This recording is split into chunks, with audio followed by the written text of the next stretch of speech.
Aivar Kuusma on ka kohe sõidumees, et oli juba esimest olukorda kohtunikega arutamas.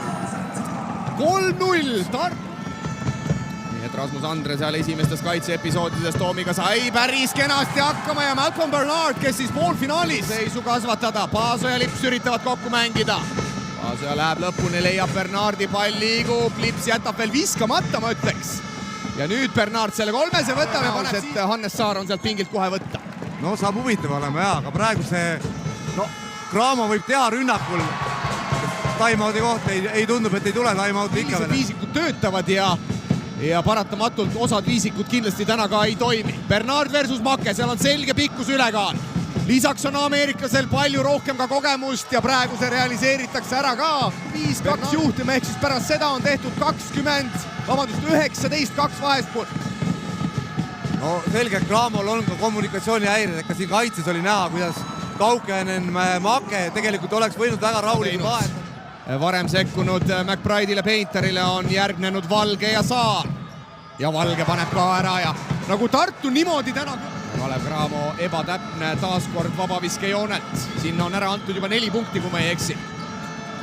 Kuuba 3 ja nüüd annab sinna esimese ära ka Make, McBride paneb 3. See oli väga raske vise ja väga meisterlik sooritus. Make üritab vastata Painteri vastu ja vastab ka. Erik Make teeb kõik ära, aga pall jääb rõngast läbi panemata. Ja Tartu on juba kiires, Lips võtab poolkiirest kolmese ja paneb selle lauapõrkest kotti ja Karl-Johan Lips on ka tegemas väga tugevat esimest. Lipsu kolmene ja Karl-Johan Lips on üldse mugavalt siin väljakul, et on näha nii rünnakul kui kaitses. Ilver ja astub Miškast mööda ja vot sellised nii-öelda 1 versus 1 ära tegema kodusaalis. No kui kodusaal see Unibet Arena muidugi Kalevi jaoks on.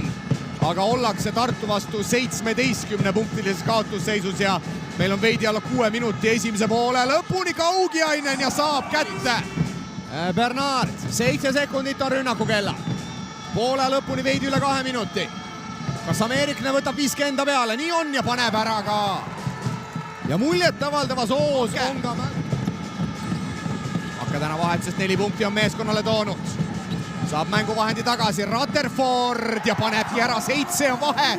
Tuletame meelde, Tartu juhtis. Ilmselt jätkub ka mängu teisel poole. Lipsule heas positsioonis, Kuuba tuleb vastu ja nüüd väga raskelt tuleb skoorilisa mõlemale meeskonnale. Tartule teisel poolel polegi seni veel midagi tulnud ja Toom paneb 3. Ja nüüd siis kohe selline õnnestumine. Kaugiainen. Antud hetkel on Valge tema peal kaitses, Toom. Mitme Tartu mehe vastu, aga paneb Toom palli korvi ja Hugo Toom tegi väga korra ja Tartu on visanud senise 4,5 minutiga kolmandal veerandal vaid 4 punkti. Kaugiaineni 3 ja meil läheb mänguks. Ja jälle Painterit, jälle otsitakse Painterit ja tuleb ka.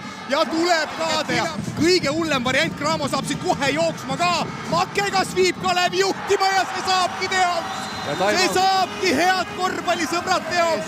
Ja igal juhul õige vise Makelt, et eelmise 3 ju tabas ka ja kaitses oli väike arusaamatus ja pidigi viskama. No nii, Lips aerutab, McBride täna 2-2 ja tuleb 3.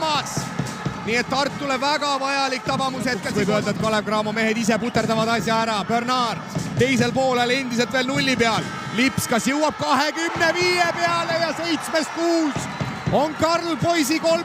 Enam juba Tartu kasuks. No see ei olnud täna esimene kord, kui Hugo Toom jättis Ilveri blokeerimata.